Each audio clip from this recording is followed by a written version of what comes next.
Good evening, everyone. Welcome to today's session. My name is Paras Fatnani. I'm the Chief Strategy Officer and co-founder at Seed Global Education.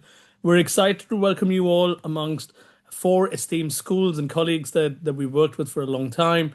The idea of today's conversation is to help you understand a bit more about what it is like to pursue a STEM program in the US. In a few minutes, we'll introduce everybody and get started. But I see there's already about 140 of you, 150 of you now nearly here. If you can, in a quick second on the chat function at the bottom of your screen, mention which city you're joining in from, just for us to get a gauge of where the audience is coming in from. So just at the bottom of your screen, if you can put in the city you're coming in from, we got people from Hyderabad, Lucknow, Bangalore, Gurgaon, Gujarat, Karachi, Dehradun, Vizag. Wow, this is happening much faster. Tirupati, Roorkee, Amsterdam. Interesting. Got Kathmandu. We've got Coimbatore. Lovely to see all of you here. We're excited to talk you through the idea of pursuing a STEM program in the US. We've got four esteemed schools here today. We've got Columbia Engineering, NYU Tandon School of Engineering, GW Engineering, and Boston University School of Arts and Sciences. I'll go to them in a few minutes just to get them to tell you a little bit more about their programs in school. But before we do that, I'm going to bring up a quick poll on your screen as well. It's lovely to see all of you here. There's now nearly 250 of you. I'll bring up a poll quickly on your screen that you should see now. With everything going on in the US, I know there's questions. So let's quickly also understand what is your primary reason currently when you're thinking about studying in the US? Is it career opportunities after graduation? Is it quality of education and global experience? Is it access to industry and internships? Is it the long-term career growth? Or are you still at that point when you're evaluating your options? So if you can quickly, the poll is on your screen. If you can look at sharing what is your primary reason for wanting to choose the US as your study destination?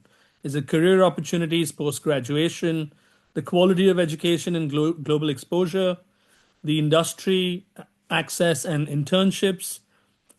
Is it the long-term career growth opportunity, or is it something that you're still evaluating at this point? We'll keep the poll open for another 15 seconds. I see a lot of responses are still coming through. What is your primary reason as you consider the US as your study destination?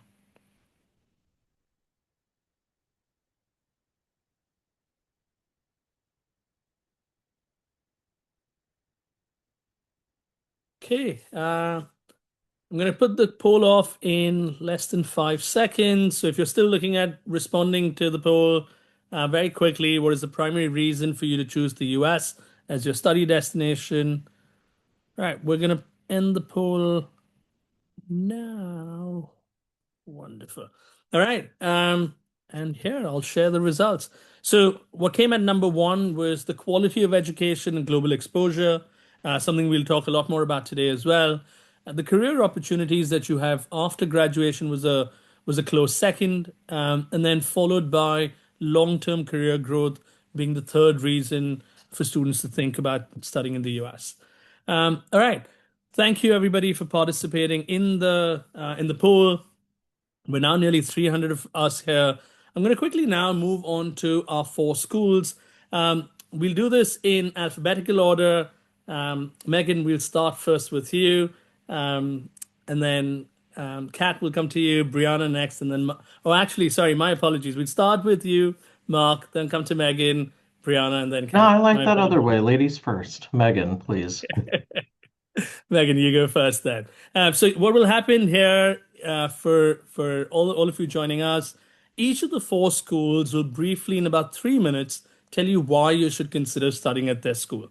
Once we're done with that, I'll ask them all some questions that are most commonly asked by students when they're thinking about pursuing a STEM program in the US.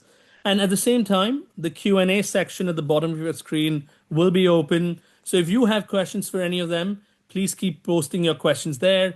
I'll try and take as many of those as we can while the dialogue continues. But even after the panel discussion's over, we'll try and take some questions as well. And if you see a question that's already been asked, please upvote that question rather than asking that question the second time. All right. With that, Megan, I'll pass over to you.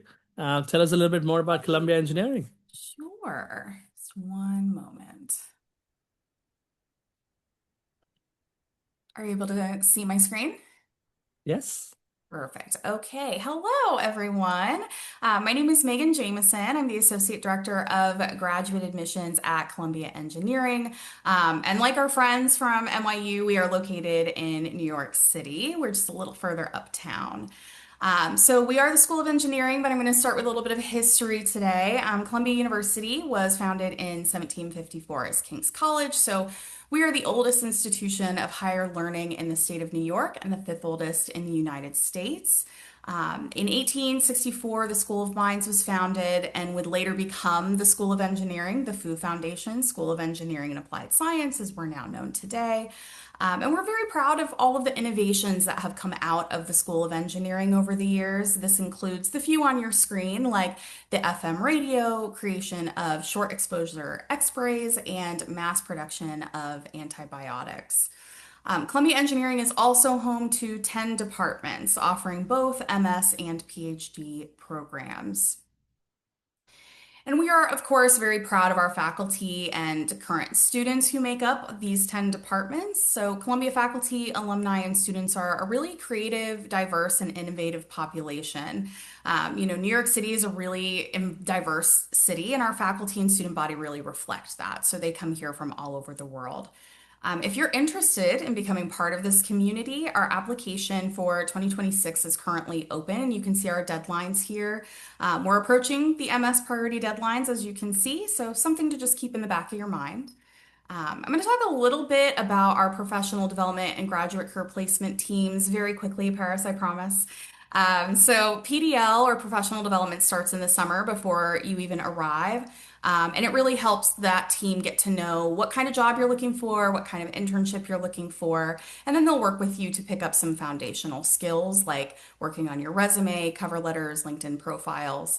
And then once you pick those skills up, you'll get a chance to put them into practice with employers and alumni through the many networking experiences that are hosted from our graduate career placement team throughout your program. And this is just the names and faces of that graduate career placement team. So as you can see, we have a dedicated career placement coach for every individual program. So a lot of personal attention. And some of these folks come from industry as well. So you also get the benefit of their professional network as you're going into the US job search process. So again, our application is currently open. You can find our application at this QR code that you see here or on our website. We will be offering application fee waivers for attending this event today. So thank you again for joining us.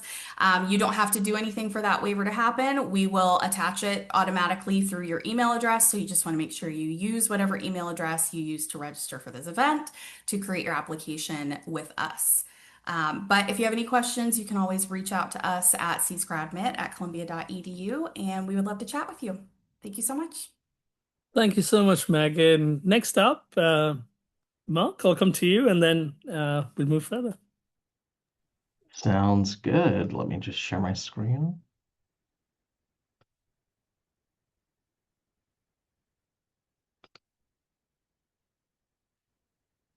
Okay, so hi everyone. My name is Mark Kahn. I am the Director of Master's Marketing and Enrollment here at the Graduate School of Arts and Sciences at Boston University. I guess if we say that G comes after F, then I'm after Megan.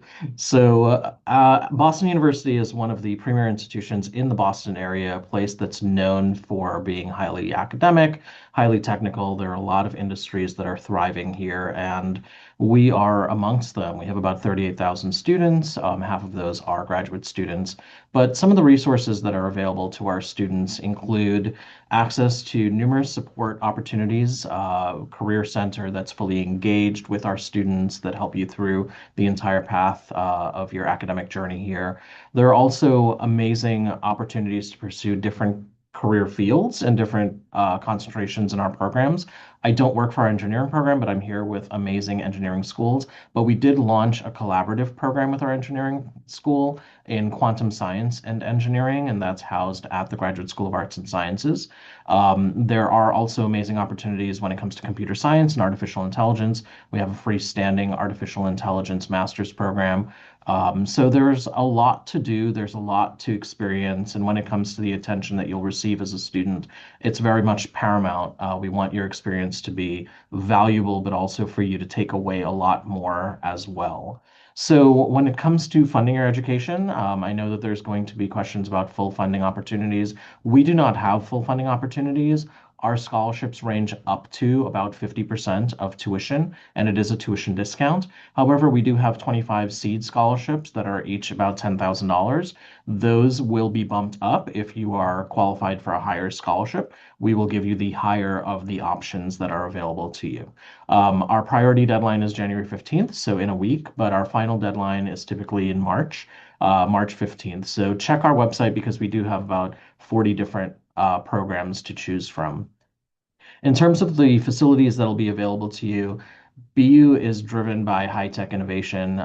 It's something that we pride ourselves on. There are amazing places for you to practice your craft, to learn from experts, to tap into lab research opportunities, etc. Last year, actually, I should say 2025, we spent over $500 million on research, and there are about 200 companies that are developing and selling products that are based on BU discoveries. So there's a lot going on here and a lot that I would like to tell you more about. But for now, this is just a sample of who we are and what we have to offer. And thank you for your time. Wonderful. Thank you, Mark. Apologies, we switched the orders, but it's all fun games here at that point as well. All right. So next up, we're going to go to Kat. We'll come to you. Thank you, Paras, and good evening, everybody. Good afternoon, depending on where you are in the world. It is a little after 9:40 for us, and my PowerPoint is being weird. Hold on. What is happening? Sorry, guys, my PowerPoint's froze on me for some reason. No problem. What we can do, if Kat you'd like, we can go to Brianna and then come back to you, or we can give it another Yes. minute if you want to try it. Nope, go to someone else because mine is Okay. totally frozen right now. All right, Sorry no about problem. that, everyone. No worries. Brianna, we'll go to you and then come back to Kat after that. Yeah, over to you. Sure. Thank you. Hi, everyone. I hope you all are doing well. Very happy and excited to have you all with us today to learn more information about our institutions. All right. Hopefully, everyone can see my screen. So my name is Brianna Ramos. I am representing the engineering school at NYU Tandon. I'm the graduate recruitment specialist, so a large part of my role is traveling domestically and internationally to meet and recruit amazing students such as yourself for our programs. So we are obviously located in New York City, just like Columbia University. We have two campuses. We have a Brooklyn campus and Manhattan. Majority of your classes will be in Brooklyn, but you may have a class or two in Manhattan. We offer 33-degree granting programs across 11 different academic departments. Some of them are listed here on the screen. We offer master's and PhD programs.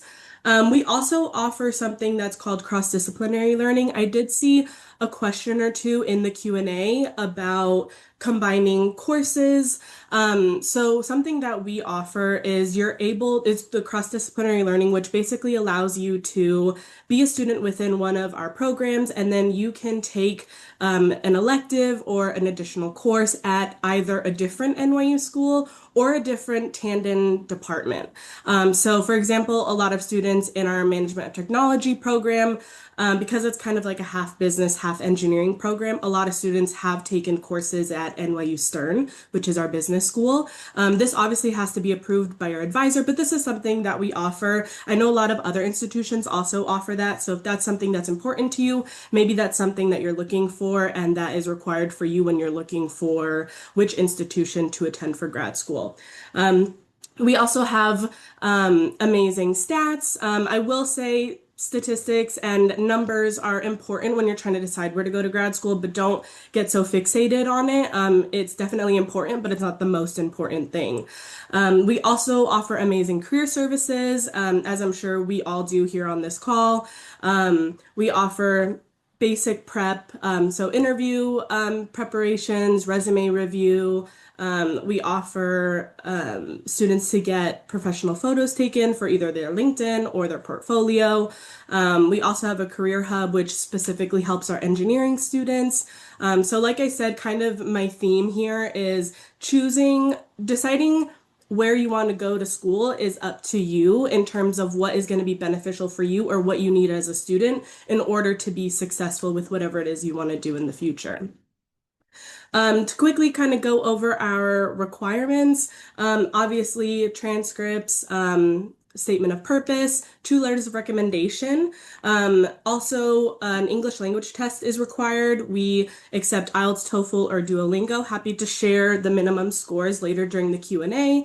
GRE is optional for all of our master's and PhD programs, so it's not required. If you think that submitting a GRE score is going to help your application and really showcase your skills and understanding to the department, then by all means go ahead. But if you do not submit a GRE when it is optional, that does not hurt your chances at all. It does not reflect badly on your application. We are also offering a fee waiver code as a thank you for attending this session. So you will receive that code in your email in about 24 hours. And then kind of just going through scholarships, because there was a couple questions about that in the Q&A as well. We do offer merit-based scholarships. This is only for students who are applying for master's programs. So if you're interested in a master's program, you will automatically be reviewed for a merit-based scholarship. This means that they are determining whether you receive aid and how much aid you will receive. That is all dependent on your GPA and your grades from your undergraduate transcripts. So depending on how well you did in your undergrad, that can determine if you get aid from us, as well as how much. It could be anywhere from $3,000 to $12,000 a year. Master's programs are 2 years in length. And then in terms of the PhD, there was a question about full funding. Our PhD programs are fully funded. That allows you to receive a stipend. Of course, PhD programs in general are going to be more competitive, especially because we will be fully funding. So just keep that in mind. And then just to leave you off with deadlines, you can still apply for the fall semester. If you haven't already, the deadline is February 15th. If you apply for the fall 2026 semester, you will be starting this September. So definitely get your applications in if you haven't already. And thank you so much for your time and attention.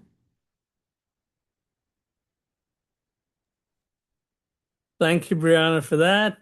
Kat, we'll come back to you. Yeah, Um, we're gonna see if this works right now. yeah. Okay, go into presentation mode. Continue to share. There we go. Okay. Yeah. Hi, everybody. Thank you so much for joining today. As Paris has already mentioned, my name is Catherine Hugans. I work here at the George Washington University, where I'm the Associate Director of Graduate Admissions and International Partnerships. George Washington University was founded in 1821 by an act of Congress, and we are located in Washington, D.C., which is the capital of the United States.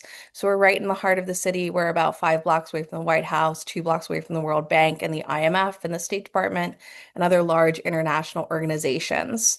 We are made up of 3 campuses throughout the region. So we have this one based in Foggy Bottom, and then we have one in Georgetown and one out by our international airport in Virginia. Now, specifically, I work at the School of Engineering and Applied Science. So we represent about 6 academic departments, and we have that should be updated. We now offer 12 fields of study because we've just launched a new master's program in artificial intelligence and machine learning that will begin this fall 2026, which we're very eager to bring in new students. Our master's programs are typically going to be 2 years in length. And the majority of them will be thesis optional, meaning it is up to you to decide whether or not you want to pursue research and thesis work in your master's, or if you would rather just continue and do coursework and gain practical experience during your studies to prepare you for a career-based future. At the PhD level, our programs are about 4 to 6 years in length. That's going to depend on if you're coming in with a prior master's. We do allow students to apply direct entry, but that would require you to complete a higher number of credits before you begin your research dissertation at your doctoral program. The other thing to note about our doctoral program is if you try to research what courses you would have to take in that program, you're not going to find a very easy list like you would for our master's program.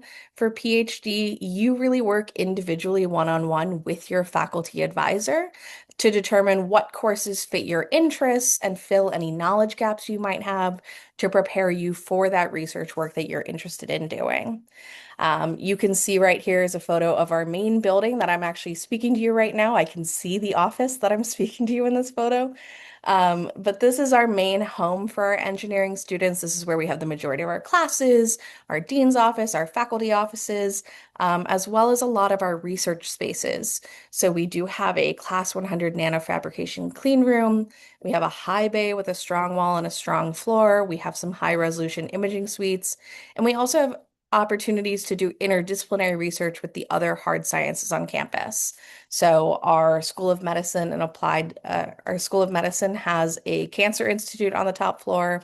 Some of our schools, some of our programs from the Columbian College of Arts and Sciences have research labs in here as well. And we do allow students to take at least 1 to 2 electives outside of their program during their studies. So you could do that and still stay in the science and engineering hall, or you could go elsewhere on campus to study whatever you're interested in. Now, in terms of scholarships, like some of the others, we don't offer full funding at the master's level. We do partial scholarships that range from 25% all the way up to 75% of a tuition reduction. Of course, the higher that percentage goes, the more competitive and the fewer number of those scholarships we're awarding. There is no specific separate application. If you apply for admission, you will be considered for funding, whether that's at the master's or the PhD level. And at PhD is where you'll see the more typical full funding. You'll get an offer directly from a faculty member in the department you're applying, a teaching or research assistantship that would come with a salary and stipend for living expenses. Application deadlines for fall 2026 are fast approaching. That PhD final deadline is next week, January 15th. All applications need to be submitted, and missing materials need to be submitted by January 18th at the latest. For master's students, that priority deadline is also January 15th. So if you're interested in funding, I would recommend getting that application in as soon as possible. But we will continue to accept master's applications until March 15th. And then like NYU, we are GRE optional, so it's up to you to decide whether or not you'd like to submit those test scores if you have them. And then for attending today's session, you do qualify for an application fee waiver.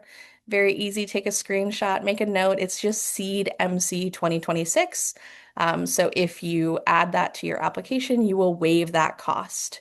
And then happy to answer any other questions either during this panel or via email at engineering@gw.edu. But thank you so much for listening, you guys. Hoping to see you in the future. Wonderful. Thank you, Kat, for talking us through opportunities at GW as well. As you've all seen, there is a ton of knowledge that the schools here are able to share with you. Please keep posting your questions. There's several of those that have come into the Q&A already. We'll try and keep taking them as we go along. The next part of the event is where I'll ask them some questions that are most commonly asked by prospective students applying for STEM programs in the US. And in the midst of that, we'll try and take your questions too. So to kick things off, Mark, I'll bring you the first question. Talk to us a little bit about who is that ideal applicant? What are you looking for in that student? Great question. I think you're going to find a variety of responses to a question like this because there is no ideal student. Students come in many different shapes, forms, sizes, abilities, talents, skill sets, levels of curiosity. We want them all commingling. We want a diverse group of students in our classroom because we find that we don't want a room of robots that all know the same thing, that all respond in the same way, that are not as engaged. So when we are looking at an application, we're looking for your strengths. And as you can probably tell, those vary. We will play up those strengths. We will look at possible weaknesses. But at the end of the day, we want two things. We want you to be successful when you're here, and we want you to feel challenged. We want you to learn. We want you to grow. So we're looking for a perfect combination of someone who has the ability to succeed as well as the intellectual curiosity to take advantage of the resources that are made available to them. I'm gonna pass that back to you, and if anyone else wants to add. Yeah, absolutely. And I'll take the same thread and ask a few other questions to the rest of the panelists as well. Megan, I'll bring you the next one, and on the latter half of this question, I believe all four of you can chime in as well. You know, with the idea of standing out in that process, one of the things that people think about is how good are my academic scores, or if I can use the GRE to substantiate a stronger position as well. So part one of the question, what is the relevance or importance of a standardized test in this process? And then part two, which can go to all four of you, is a GRE mandatory, optional at each of your schools, and what is your perception of that? Megan? So the GRE is optional for Columbia as well, for all of our programs. Like Mark was mentioning, I'll speak for us actually. So for us, it's optional. And if you have taken it and you're happy with your scores, we do recommend you send those in. For us, it's a 165 or higher on the quant. And that can kind of offset deficiencies in other areas. So if your GPA to you feels like it's a little low, it can kind of bolster that a bit. It's not going to make up for very low scores, but if you feel that you've not done enough or acquired enough experiences during your undergraduate program, hypothetically, internships or research project experience. If you're feeling like your resume is a little light in those areas, the GRE can also make up for areas like that. So while it's not required, it's not essential, it can definitely do a lot of heavy lifting for your application if that's something that would be helpful to you. Wonderful. Thank you for that, Megan. And Brianna, we'll come to you and then go to Kat and then finish with Mark on this one. Yeah, I totally agree with everything that Megan was saying. Um, I I say the same thing to when I recruit students that just because you take the GRE doesn't automatically mean that you're gonna get admitted, obviously. But like Megan was saying, it can definitely help. Especially if maybe you had a semester where, life's as it does. And so that can be a way to kind of explain and show the department, like, look, this is what was happening during my semester. And that's also something you could talk about very briefly in your statement of purpose, just to kind of add some context. And then showcase your skills and your knowledge in the basics through your GRE. And if you get a really good score, like Megan was saying, that just shows the department, look, even though there was a situation with this student during this semester, they clearly know the material. They're clearly extremely smart. So it just kind of allows you to add a little bit of balance to your application and let the department know, like, look, it's not that you have no idea what is being taught and maybe engineering isn't for you. That's not what it is. It will show them that you do have these skills that are transferable to a graduate level. So hopefully that's helpful for everyone. Yep. And is it mandatory or optional at NYU to submit the GRE? It is optional for all of our programs. Right. With just that latter part of the question, Kat, to you and then to Mark. It is optional for all of the GW engineering programs. Just note if you apply to a program outside of the School of Engineering, I can't promise that it's optional. You'd have to check. Wonderful. And it's required for our economics programs. It is recommended for our computer science programs, and it is optional for all of the others. Wonderful. Brianna, I'll bring you the next question, and there's a few comments around this in the chat as well. Um, the value of research. How much do you value research if someone's conducted research or been a part of research projects? How important is that in showcasing that in the application process? Yeah, that's a really good question and a question that I get a lot. I think the first thing I'll say, because there were questions about PhDs. So if you are coming from a bachelor's and want to go straight into a PhD, it depends on which institution you're applying to, because sometimes that is not allowed. That is allowed for NYU Tandon. You can have a bachelor's and then immediately go into a PhD. But just know in that scenario, you will need some sort of research experience because the application process is going to be even more competitive when you're not coming in with a previous master's. So you will definitely need experience, research experience in that case. If you are coming from a bachelor's into a master's, no research experience is required for any of our programs, but that doesn't mean that you're going to have nothing on your resume, obviously.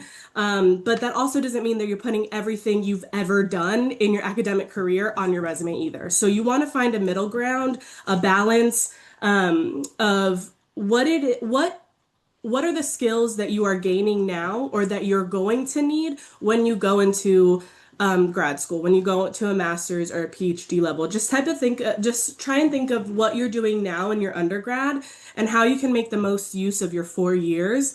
And maybe that means research, doing a little bit more research on the program that you're interested in applying to and looking at what are the type of research areas within that program. What are they looking for? What are they working on in terms of projects and things like that? Or maybe there's a specific faculty person that you really enjoy their work. What are they working on? Maybe you can dabble in a little bit of that during your undergrad and then add that to your resume and then mention them in your statement of purpose and talk about how you love their work or you're interested in working with them, all of that. Those type of things are what is going to help you when it comes to the department that's looking at your application. So just think, I would say, kind of working backwards, think about the program that you're applying for. What's the type of research that they're doing that you're actually interested in? Because I guess the advice that I'm giving is kind of tailoring your resume to fit kind of the work that you want to do in the future, but also make sure it's something that you're actually interested in and you're not just putting something or gaining experience for any other reason that isn't like enjoyment or success on your behalf, if that makes sense. Sorry, long-winded answer. Research is important. Make sure it's intentional. I'm distracted because my cat is literally running around, so apologies. This was all over the place. Someone please speak No up. problem. No problem. This is good. No, I think, for everybody, as Brianna mentioned, the intent is more critical. If you are looking at a master's program where if you're doing research in a space that is aligned with what the faculty in that school is doing as well, it shows your connection to the subject area yourself as well. Kat, I'll bring you the next question here. There's two parts to this. First, and both of these are coming from the audience. I'm going to try and take some of those into the mix of things as well. One, is there a ideal GPA that you look for, or in terms of which undergraduate course, if they're coming from a certain background, are more valuable? So that's question one. And then question two, to the same breadth, is a VES evaluation or a third party evaluation important when it comes to undergraduate courses? Yeah, definitely. These are good questions. So I guess I would start by explaining that in the United States, it's really common for universities to do what's known as a holistic review. So what that actually means is that during the application review process, we're not just looking at one factor. We're not just looking at your CGPA. We're not just looking at the numbers. We are taking in the whole picture of your application. That's why we ask for a wide variety of materials, both hard, like your transcripts, and then also those softer materials like your letters of recommendation, statement of purpose, things like that. The reason is because all of that information carries weight. It has value. You are not just a number. You're not just your CGPA. And also, the CGPA isn't telling everything we need to know. Um, Two students could be coming out of their undergraduate degree with the exact same CGPA, but one student could be coming who got to that after starting very strongly and then ending a little weaker, compared to another student who started off weaker in their freshman year, and then by the end of their 4 years was doing a stellar job. We're looking at that trajectory, we're looking at the story, we're looking at what classes you were succeeding in. Um, were you succeeding in your technical skill classes if you're applying for an engineering degree, or were you really coasting by on doing very well in your creative writing classes? Those are the things that we're going to be paying attention to. Obviously, every program will list if there is an expected GPA minimum, but I can tell you that for us, for our master's programs, we're typically looking for a 3.0 out of the US 4.0 grade scale, but that doesn't mean that we've never accepted a student who's fallen below that. Again, we take in that entire holistic review. We're looking at your work experience, what your faculty are saying about you, all of that information. And that's where potentially, if you submit GRE test scores, it can make a difference. You might have a slightly lower GPA than what we're looking for, but strong GRE scores can be supplemental and provide additional context. So I would say look and see what the stated minimum is, but don't write yourself off if you're not quite hitting it. You could still make a very strong application through other means. And then regarding the second thing, that's another thing. Regarding the WES evaluations or a third-party credential evaluation, that's another thing that you're going to have to make sure you're paying close attention to the application requirements list of any school you're applying to. For GW Engineering, for example, we do not require it. Not only do we not require it, we don't accept it. If you submit it, we will not look at it. We do all of our credential evaluations in-house to make sure that all students are being evaluated on the same scale format. They're following the same guidance. But I know, for example, that my School of Business at GW does require it. So just making sure that you're paying attention to those requirements. For us, not required. Don't worry about it. We'll do it for you. Wonderful. And I believe, as Kat mentioned, for every school, the requirement on the WES evaluation maybe, or any credential evaluation may be slightly different. So please have a closer look at the program and the school you're applying to know their preferences as well. Mark, I'll bring you the next question here. And actually, Mark and Megan, I'll bring this question to both of you.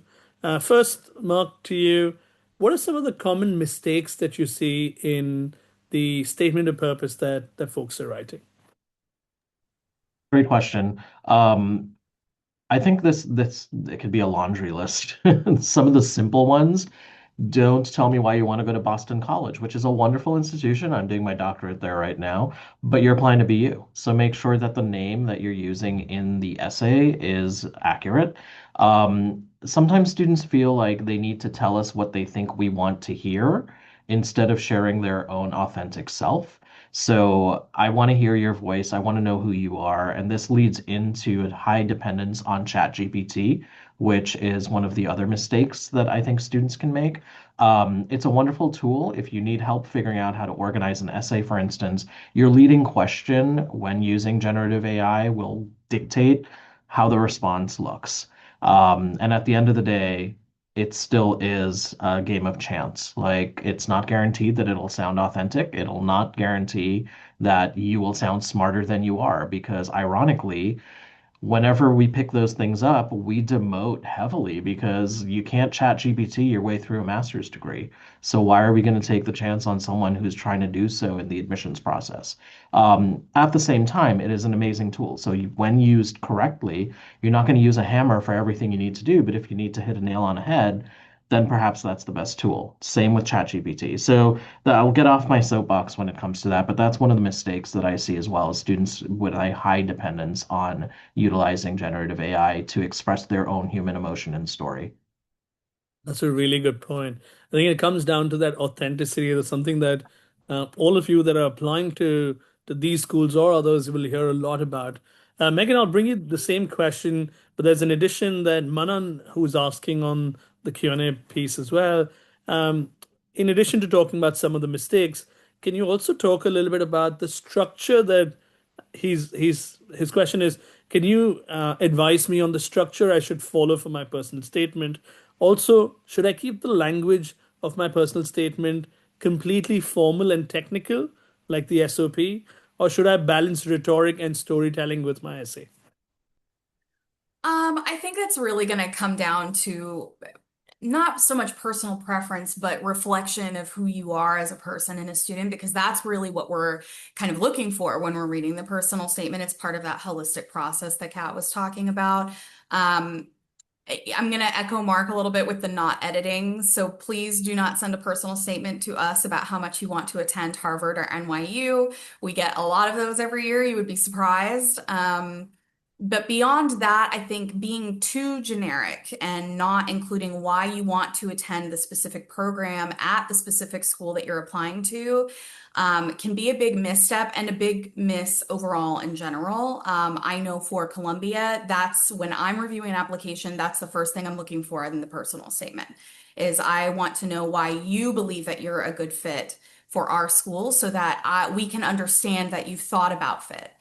Because it's going to be important for us, but it's also going to be really important for you to understand what the fit is going to be like at these schools that you want to attend.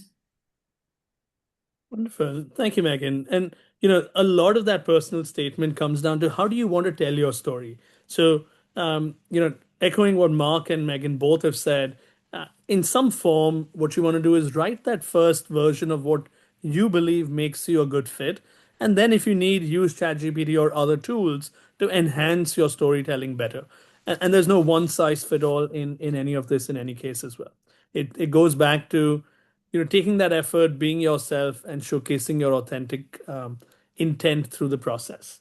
Brianna, I'll bring you the next question here. Oh, I just wanted to add about the Please. statement of purpose, because I'm looking at the Q&A and like everyone's wanting details, which is fair. You want to know exactly how to structure your statement of purpose so you're doing it right. But I will also say, don't overthink it. If it's 12-point font, XYZ like style, like just do what it says. Because I feel like a lot of questions that I get about statement of purpose is like the specifics about like, oh, but if it's like this word count or like this structure of this, and it's like, don't overthink it. Open a Google Doc or a Word document, start writing, start drafting. Your first draft of your statement of purpose does not have to be what you're submitting, but you should start it. Open up a Google Doc, open up a Word document, just start writing, and then that can kind of help you decide exactly what you want to talk about. And also, a lot of institutions have prompts. So some institutions will let you free write. Other ones have specific prompts and questions that you need to answer. So that's also something to make sure that you're doing is actually answering the question one and answering all parts of the question. I know this is very basic, but we get a lot of kind of crazy things. But doing that and then having like you proofreading it and also having another person who isn't AI proofread it as well, like a friend, a parent, a teacher, something like that. So you get a bunch of eyes on it. So you're submitting kind of the most perfect draft. And then there's, if whatever the structure is of the statement of purpose, just do it. If it's only 2 pages, try and keep it in 2 pages. We want to be clear and concise. The department is looking at quite literally thousands of applications. No one is trying to kind of go through multiple pages. So think of it like that. If you're reading thousands of applications, you want to read a statement of purpose that is short, concise, to the point, does not regurgitate everything that's on your resume, shows that you're a real, actual human being with a pulse and authenticity and is genuine. Not to oversimplify, but it's fine. Just, I think we all kind of set our part with that. Yeah, yeah. No, definitely. Thank you. Thank you for that, Brianna. Kat, I'll bring you the next question here. There's a few questions in the chat and sort of something that we hear a lot from students as well. In cases where someone is exploring interdisciplinary opportunities or is potentially not coming from a STEM background and wants to pursue a STEM program, having worked in the space for a little while, are there opportunities for students to explore those areas? Yeah, definitely. In the US, it's really common for students to change their area of study between their bachelor's and their master's degree program. Maybe what you chose to study when you were 18 isn't what you want to do for the rest of your life. Maybe it's not related to what you've been getting work experience in for the last several years. That's why we ask for those different materials in your application, like your resume and CV, where you can highlight what you've been doing in your career and your internships and your research that can show what skills you have that might maybe aren't highlighted on your transcript. And then those letters of recommendation also give you the opportunity to find employers or people who can really speak to your skills and your ability to succeed in a graduate program in this new area of study.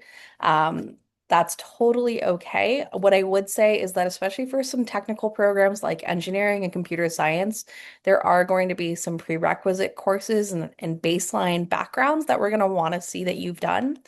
That doesn't mean it has to be your specific major. Sometimes it's coursework that we want to see. So if you're applying to computer science, we want to see that you have discrete structures. We want to see that you have some programming skills, things like that. So making sure that you are looking at the school you're applying to and seeing what that information is. We're never hiding that from you. I can promise you, if you look at my computer science webpage for masters, we very blatantly tell you what we're looking for on your transcript. So you can always go and find out, what do I need? What experiences are they looking for? And then you can tailor that application to highlight it.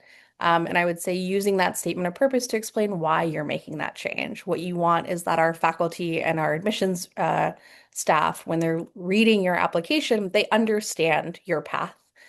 You don't want somebody to read and be like, they're applying to engineering management and they've only ever studied music and they've never worked in this, and I don't know why they're doing this. Did they make a mistake? So just make sure that you're crafting a narrative and you're really highlighting those skills that you've developed maybe outside of your undergraduate degree. And don't never be afraid to just reach out and ask a question. I have students who email us all the time with copies of their undergraduate degrees, and they're like, am I eligible to apply?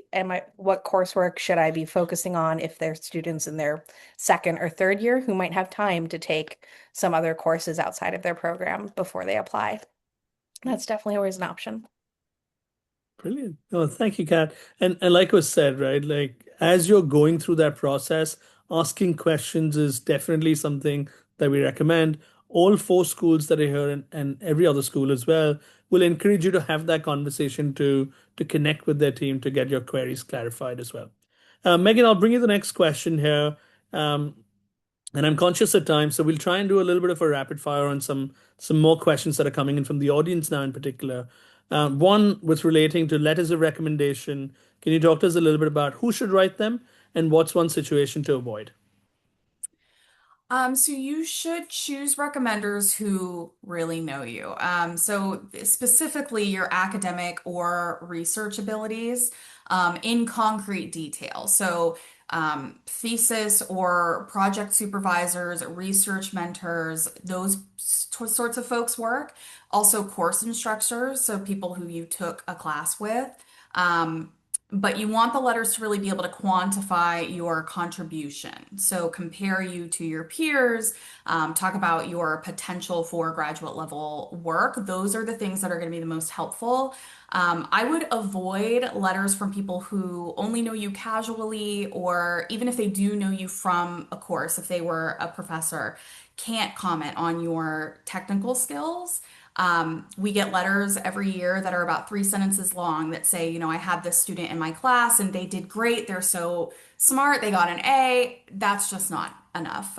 It really needs to be much more detailed than that. So you want to make sure that you're having that conversation when you ask folks to provide those letters for you of what you need from that letter as well. Wonderful. Thank you, Megan. Mark, I'll bring you the next question. This comes from Suchana. She's saying, is it recommended to reach out to professors while or before applying to programs in economics and other fields as well?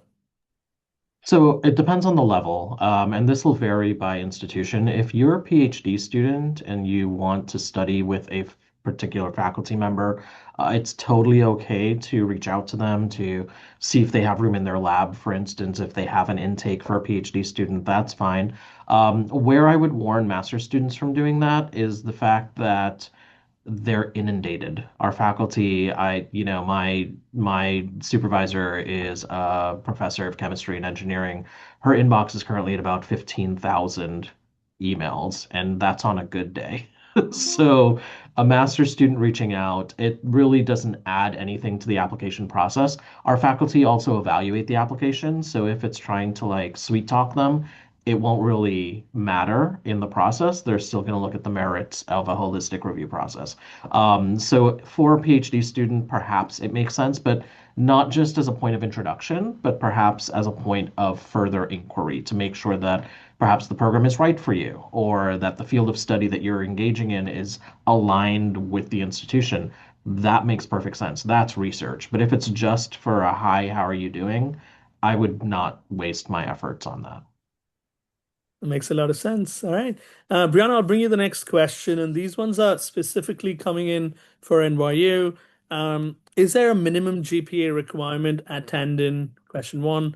And question two, is there also any specific format required from an SOP point of view, for example, for the CS in computer science, MS in computer science, sorry. Yeah, so to answer the first question about the GPA, we say when we're recruiting, we say that students need at least a 3.0 in order to apply to our programs. However, I have absolutely seen applications where students have gotten admitted with below a 3.0. And this is kind of where I kind of go in to talk about like, yes, your grades and your GPA are important. You are applying to STEM designated programs and schools. You're interested in engineering, obviously grades are incredibly important. However, with seeing applications of students who have gotten admitted with a 2.8, 2.5, clearly there was something else in their application that got them admitted. That wasn't just their grades. So maybe they submitted a GRE, maybe they had great recommenders, maybe they had really good research in on their resume, maybe their statement of purpose was really clear. So I give that example just to show that like grades are important. You should be on top of your grades. You should be making sure that you are doing well in your classes, but grades are not the only thing that we're looking at. Like Kat had mentioned earlier about the holistic review, that means that we're looking at the department is looking at all aspects of your application. So keep that in mind. And then I've forgotten the second question. The second question is there a format? Is there any specific format when it comes to the SOP as such? Yeah, so for us, our statement of purpose, we do have prompts. We actually have two questions, and I believe there's like two or three questions within each question. So the first question asks you about your background. So say a little bit about yourself, your work experience, your academic experience. And then the second question asks you where you see yourself in 5 years after graduating from Tandon. And I know Megan was talking about this when she was going over the statement of purpose, that make sure that you are kind of making it clear why it is that you want to be a student at Tandon and also why that school should have you as a student. Is there specific research that you know that that school is working on, or maybe specific faculty that's working on something like that that you're interested in, and you can tell the school, hey, look, I'm going to be a great candidate because I'm interested in XYZ thing that you're already working on and doing, and my plan is ABC thing. So being able to really kind of talk about who you are authentically and also what you want to do is kind of that perfect mix in your statement of purpose. And then quickly, I wanted to say that years ago, I had chatted with a student who had told me, like this is what they put in their statement of purpose, just to kind of give you an idea of mixing like professional and personal in your statement of purpose, that they had applied for one program, but then they had, unfortunately, in their personal life, had someone in their life lose a limb. And so they wanted to enter a different program that worked with prosthetics. And so that's a good example of this is where my academic academic career was going, and it completely changed because of something personal. And this is what I have to say about it in my statement of purpose. And that's why I'm passionate about it. And that's why I'm inspired to be in this program instead of the one that I had originally applied for. So just an example to kind of give you when people are like, oh, be a little bit more personal. You don't want to overshare, obviously. You want to be appropriate and personal, but as it relates to what you're talking about. Great. No, thank you. Thank you for that, Brianna. Um, Kat, I'll bring you the next question, which comes from Varun. And this is probably on everyone's mind. I'm seeing there are several questions around the careers and employability space that are coming up. His question is, and I'm happy for others to chime in as well on this. What is the present employment scenario for international master's graduates in the US? And are there any recent visa-related challenges that we should be aware of due to the current administration? Yeah, I would say that for international students looking to study, uh, in the US, there hasn't been a ton of change regarding work employment opportunities. If you come to study in the US, depending on where you're from, you will most likely be studying on an F1 non-immigrant student visa. So when you're admitted, you'll work with your institution to get all of your documents submitted so that you can receive what's known as a Form I-20. This is a government form that's actually going to have all of your biographic, programmatic, school, and financial information. And that's the document you'll use to go to your local US embassy or consulate to apply for the F1 non-immigrant student visa. Once you receive that visa, you'll be able to come to the US, study in your field that you've enrolled in. But the purpose for this visa is, of course, to be a student. It's to focus on your education, which means there are some restrictions put in place for when and where you can work. Typically, during the first year of your program, you are not allowed to work off campus. You can get an on-campus job in like the library or a dining hall, but you have to wait until about 1 year before you can engage in something called CPT. CPT is curricular practical training, and that's the status that allows F1 students to work off campus, to get an internship, to get practical experience in their field of study. And after you graduate is when all F1 students become eligible for something called OPT, optional practical training, which allows you to stay in the US beyond graduation, still on your student visa, and get full-time work experience.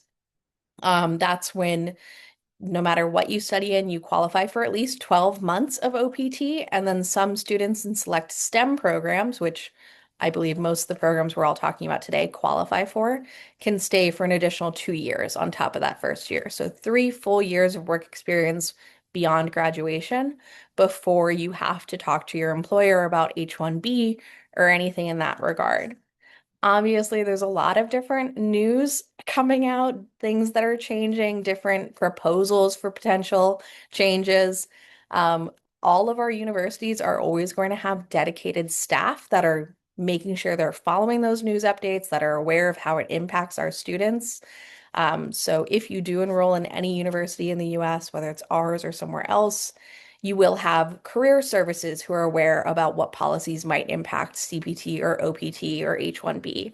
You'll have International Services Office where people are maintaining your legal status and making sure that you are on top of those deadlines to apply for CPT and OPT and getting your travel signatures and everything of that sort.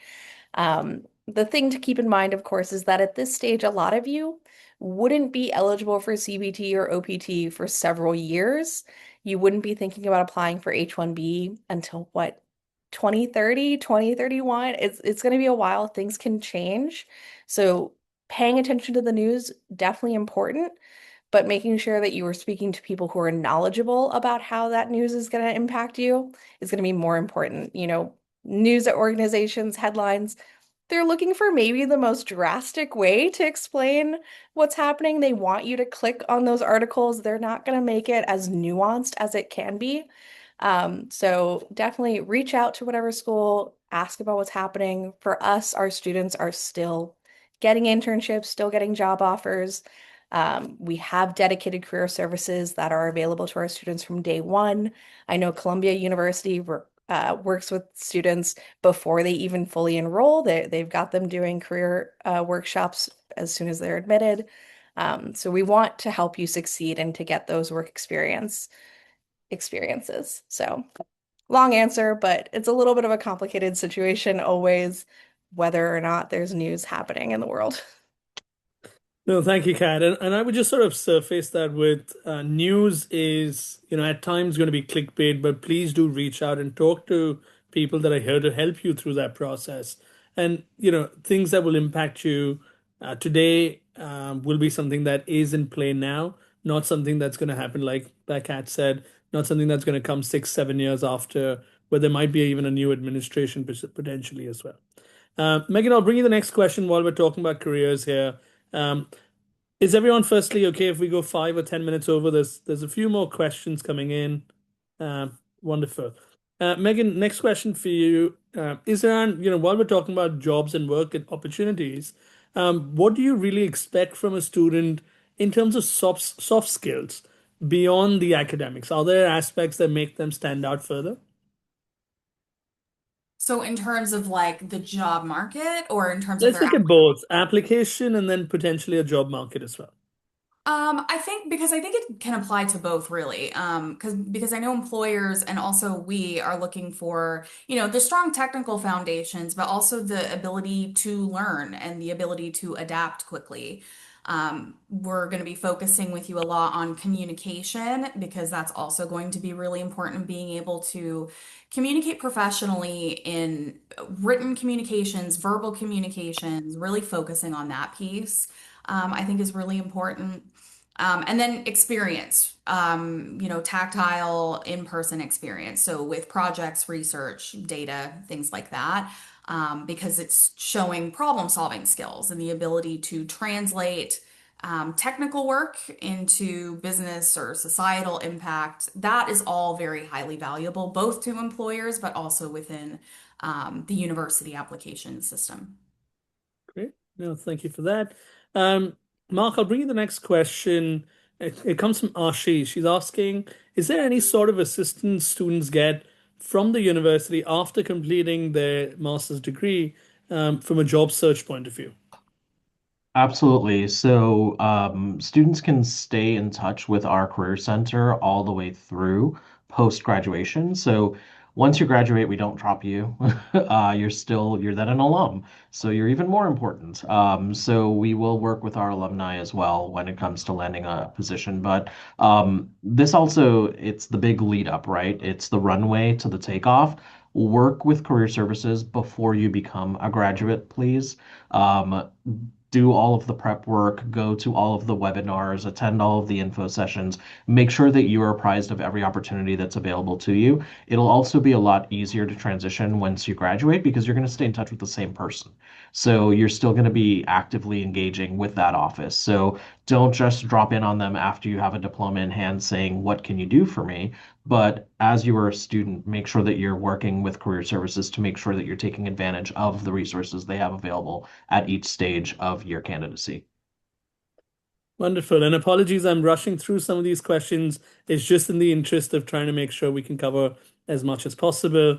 Brianna, I'll bring you the next question here. Um, the question is, when should you start with our preparation for application for 2027 intake if I'm thinking about biology or similar other courses as well? Yeah, I would definitely reach out to the institution that you're looking to apply to, reach out to their admissions and see when their application is going to be open for that specific term you're looking to apply to. Sometimes it's on their website. I know for us, our application for 2027 is not open yet, but it will be open later this year in September. And then we send an email out letting students know. So I would just say kind of do your research, and that's kind of my same advice just in general. Do your research on the specific institutions you're interested in applying to. Keep a Google Doc or a spreadsheet and keeping them all kind of in order and organized so that you know what you're looking into.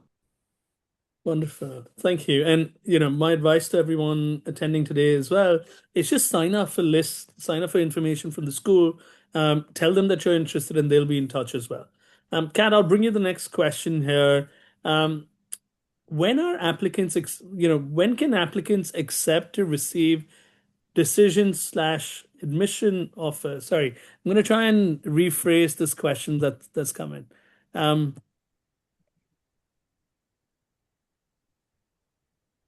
Okay. If someone's applied under a priority deadline, by when did they hear about their decision? I know maybe I had to rephrase that thing for the person who asked that, but hopefully this covers the crux of what you're trying to ask. Kat? Yeah, it's definitely going to depend on the specific schools you're applying to and what their applicant pool looks like. Some schools are dealing with 20,000 applications, some are dealing with 2,000 applications. So the wait time might vary a little bit, especially in determination with the semester you're applying to. My spring semester deadlines, typically students hear back within 4 to 6 weeks, versus my fall semester deadline students typically hear back in about 6 to 8 weeks at the high peak time. So if you have applied for by my January 15th deadline, you'll probably hear back by end of February or so. So making sure that you are being patient. You can always check your application portal. You'll get an email notification as soon as something's been notified. But you can also reach out directly to the admissions office and ask, what is your expected wait time? So for GW, 6 to 8 weeks. Wonderful. Um, I would believe that for most schools, it'll be between 4 to 8 weeks. So, for anyone who's looking at other schools as well, that's probably the timeline you're thinking about. Megan, I'll bring you the next question, and maybe we'll do two more questions before we pause. Um, Megan, for you, what do you see as some of the extracurricular activities as a parameter to evaluate an applicant as a part of that holistic review? Would say they're more important than I think most students think that they are, because they're a way to show some of those soft skills we were talking about. So problem solving, but especially leadership. If you are in a club or organization, even if it feels completely divorced from the field that you're applying to, you should still include those things. I find that students really cheat themselves out of that because they believe, my swim team is not important when it comes to me applying for a computer science degree. Well, you wouldn't think, but if you're the captain of that team and you're, organizing meets, this is showing that you have organizational leadership skills. So you should always include any kind of extracurricular activity that you are part of. It's something we are very specifically looking at. I probably spend more time on the resume than anywhere else in the application. And that is a big part of it. So you should absolutely be including really all of these things that you're spending your time in your undergraduate program doing. Wonderful. Mark, next one for you. This comes from Saksham, who's saying, how much does work experience matter prior to a master's program? Is this something that's good to have? It definitely doesn't hurt, but there are two caveats to that. It depends on how much work experience and the quality of the work experience. If it's aligned with what you would like to study, then it adds to the narrative of what you've learned, what you can bring to the table. If it is a pivot away from what you're working on, then it may tell us why you no longer want to do that, right? So it really does depend on what you were doing and how it has helped get you to where you are currently. If you don't have work experience, it's not a hindrance either. I know sometimes students feel like they have to have work experience in order to make a compelling application. You certainly don't, but if you have it, it definitely adds. Wonderful. Thank you. And the last question, which is for all four of you, one tip that you want to leave everyone with, and also maybe mention any financial aid or scholarship opportunities that your schools offer that students can look up for. Brianna, we'll start with you. Yeah, so in terms of scholarships, I went over it in my presentation, but for master's applicants, we automatically review your application. You don't have to do any separate scholarship application for us. Once we receive your materials, you're automatically reviewed for one. It's not going to fully fund your master's tuition amount. It'll be anywhere from $3,000 to $12,000 a year for a 2-year master's program. And you will be notified if you do get that scholarship along with your admission letter. PhD programs are fully funded. You don't have to apply for anything except for the PhD application. And then my one piece of advice that I had already mentioned earlier was doing your research. Think about what we've all talked about and think about what institution, whether it's either of us or another one that you have that you've been looking at. What is it that is important to you? Is research important? Is having a really good visa immigration services team at the institution. Is that something that's super important to you? And you can find these out by looking at our websites, reaching out to admission counselors, set up a one-on-one meeting via Zoom or in person if you can. Use all of these resources that are available to you so you're making a decision that is right for you. Wonderful. Catherine? Yeah, so I would just reiterate what I've already said several times throughout today's session, which is don't be afraid to reach out to the admissions office. Our staff are here to provide answers to the very questions you are trying to get answers about. We want to help you. We want to let you know what you need to know to make that decision to apply to submit that application. So don't be afraid. Just send us an email. We're happy to help. We get back to students within about 1 to 2 business days. Very easy to get the answer you're looking for. We also host info sessions like this one on our own. We have opportunities for you to talk directly to our current graduate students through our website. So lots of opportunities to engage with our office while you're going through this process. And then, like I said during my presentation, at the master's level, we offer partial scholarships that range from 25 all the way up to 75%. No separate application. If you apply, you will be considered. Wonderful. Megan, if you want to go next. So in terms of funding, all of our PhD students are fully funded through teaching or research assistantships. The bulk of our master's students are self-funded or funded through external scholarships, but we do have fellowships available for MS students. Usually those applications, and it is a separate application, those are happening in the springtime, late winter, early spring. So it would happen after you've submitted your application, and that's why it's so important to meet the priority deadlines so that you put that part of the process behind you, and then you can start on your funding process. My biggest piece of advice is really to, kind of echoing everyone else, approach your application with clarity and authenticity. You really should take the time to understand each program's strengths and identify where within your interest that lies. And remember that grad school is not just about academic preparation, but about community too. So you really should be seeking out programs and institutions, ideally like the ones here today, that will really challenge you and support you as you develop into whatever career path it is that you are aiming for after your grad program. Wonderful. And last but by no means least, Mark. Awesome. So our master's students can qualify for the seed scholarships, which are 10,000. We do offer scholarships that go up to 50% for master's students. PhD students are fully funded for 5 years, guaranteed with a living stipend and health insurance covered.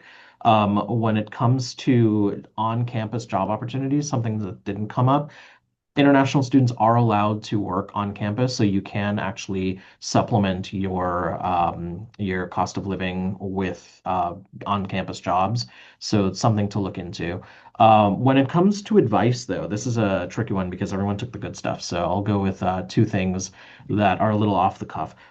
Read your emails. Please read your emails. We try to communicate everything that's going to go wrong in your application with you, anything that we're missing with you, anything that we may need in addition. So read your emails and have some patience. There are humans behind this process. I understand the anxiety that comes along with submitting your application, but just because you hit submit 18 minutes ago, you shouldn't think that we've already updated your application. And you don't need to shoot off that email asking if we got your letter of recommendation.